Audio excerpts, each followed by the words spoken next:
संभाग मुख्यालय अंबिकापुर के घड़ी चौक में आज पितृमोक्ष अमावस्या के दिन 2 अक्टूबर को देखिए किसे श्राद्ध दिया। आखिरकार छत्तीसगढ़ में वह शख्स कौन है जिसकी मौत हुई और नागरिक श्राद्ध तर्पण करने के लिए उमड़ पड़े। अंबिकापुर के घड़ी चौक में आज मार्ग से गुजर रहे लोगों ने सड़क पर श्राद्ध तर्पण करते नागरिकों की भीड़ देखकर आश्चर्य जताते हुए यह जानने की कोशिश की कि आखिर नागरिकों ने क्यों और किसे श्राद्ध दिया। दरअसल यह सारा मामला अंबिकापुर की गड्ढे में तब्दील हो चुकी बदहाल और खतरनाक सड़क को लेकर है।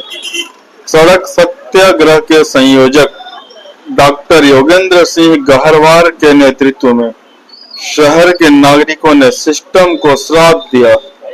इस अनूठे प्रदर्शन में शामिल नागरिकों का कहना है कि शहर के चारों दिशाओं की राष्ट्रीय राजमार्ग के अलावा अंदरूनी लोक निर्माण विभाग और नगर निगम की सड़कों की हालत बद से बदतर हो गई है। छत्तीसगढ़ में सरकारें बदलती रही मगर इन बदहाल सड़कों की हालत जस की तस बनी हुई है।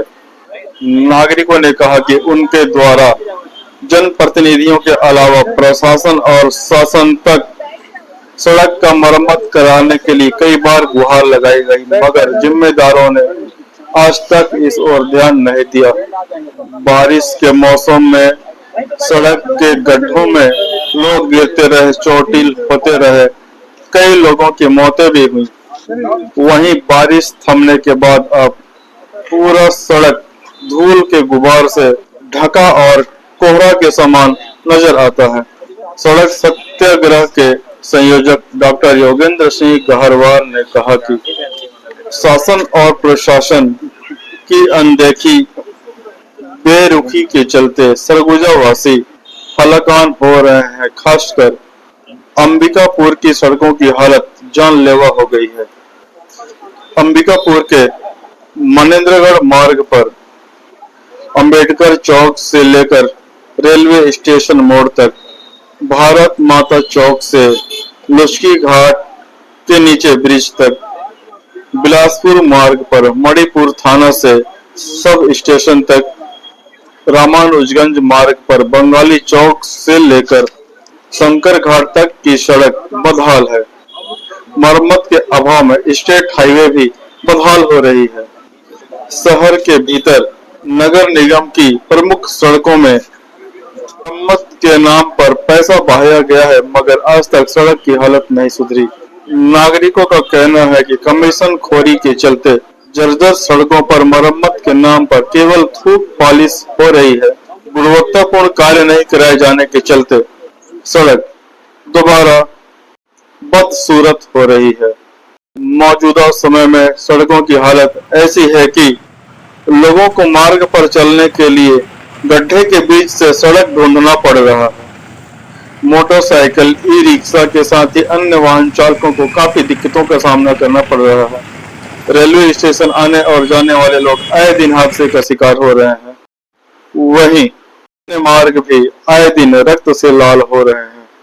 इन सब कारणों से नागरिकों ने सिस्टम को मृत मान लिया और आज श्राद्ध दिया।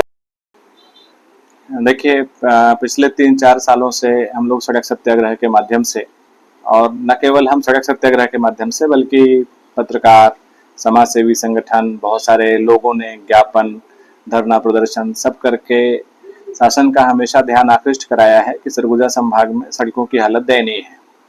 इस दौरान 2 बार सत्ता भी बदल गई। एक बार कांग्रेस से बीजेपी की सत्ता भी आई, उसके पहले बीजेपी से कांग्रेस को सत्ता मिली, लेकिन कुल मिला के सड़कों की हालत लगभग वही बनी रही। और आज की तारीख में तो जो खासकर निगम क्षेत्र की सड़कें हैं उसमें राष्ट्रीय राजमार्ग भी शामिल है, स्टेट के भी हाईवे शामिल हैं और निगम के स्वामित्व वाले हाईवे भी रोडें भी शामिल हैं।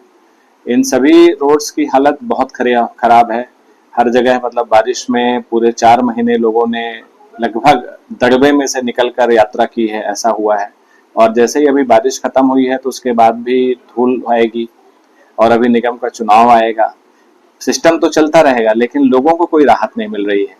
इसीलिए ऐसा लगता है कि सिस्टम मर गया है और मरे हुए लोगों के लिए हमारे यहाँ पे श्राद्ध का विधान है भारत देश में।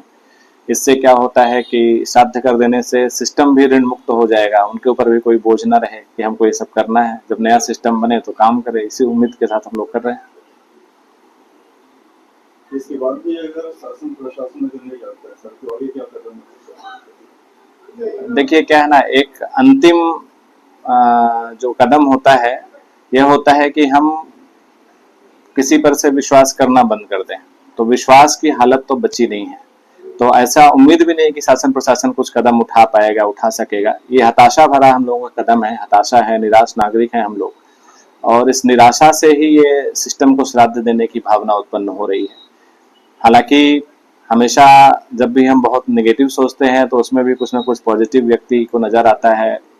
आज पितृमोक्ष अमावस्या का दिन है, साथ में महालय का दिवस भी है।